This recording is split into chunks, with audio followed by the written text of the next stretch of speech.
Deep pitting corrosion caused by acidic hydrocarbon feed and high temperatures was compromising a critical flow splitter vessel. Left untreated, the vessel would fail, forcing costly and time-consuming replacement.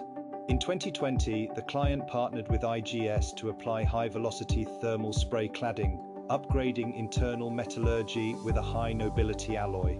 This stopped metal degradation in place, extended service life, and restored operational integrity. The project was delivered on schedule despite global travel restrictions. A 2023 inspection confirmed corrosion had been permanently mitigated. Based on those results, the client proceeded with a second vessel in 2024. Again, HVTS was applied without safety incidents and ahead of schedule.